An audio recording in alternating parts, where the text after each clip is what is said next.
Baik,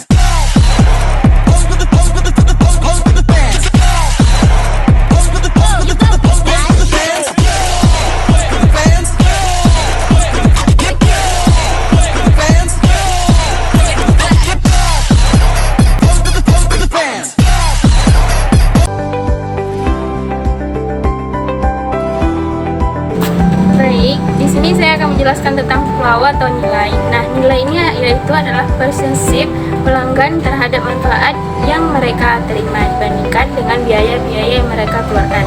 Nah, elemen utama yang pertama adanya nilai fungsional. Nah, itu kegunaannya produk. Kemudian yang kedua adanya nilai emosional, yaitu bagaimana proses membuat pelanggan itu merasakan. Kemudian yang ketiga adanya nilai ekonomi. Nah, nilai ekonomi ini harga relatif terhadap alternatif. Kemudian ada yang keempat, nilai sosial. Nah, nilai sosial ini yaitu kontribusi produk terhadap status sosial.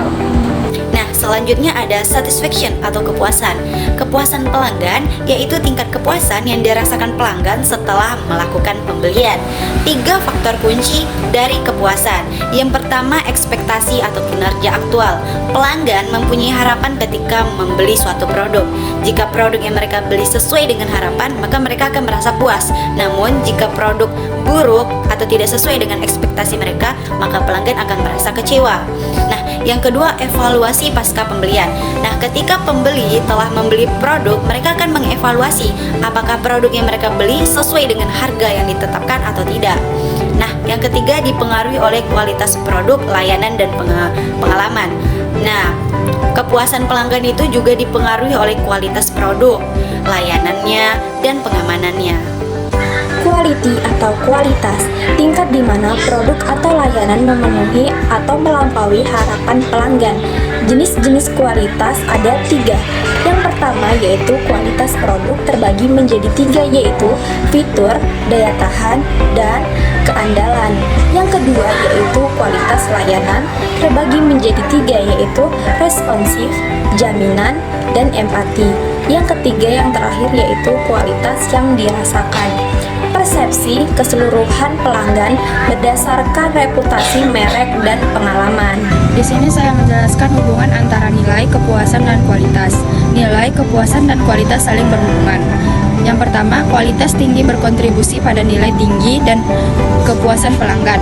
Yang kedua, nilai meningkat ketika manfaat dirasakan lebih besar daripada biaya.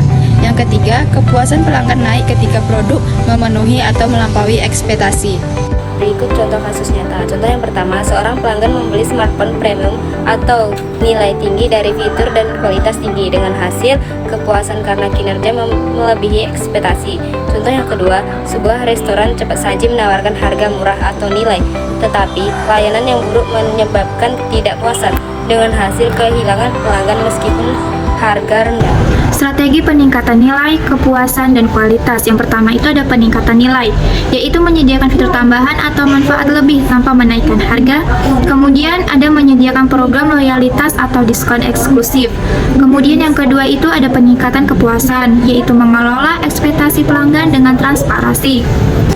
Lalu meningkatkan layanan purna jual dan dukungan pelanggan. Yang ketiga, peningkatan kualitas, yaitu memperbaiki produk berdasarkan umpan balik pelanggan dan meningkatkan standar layanan dengan pelatihan karyawan.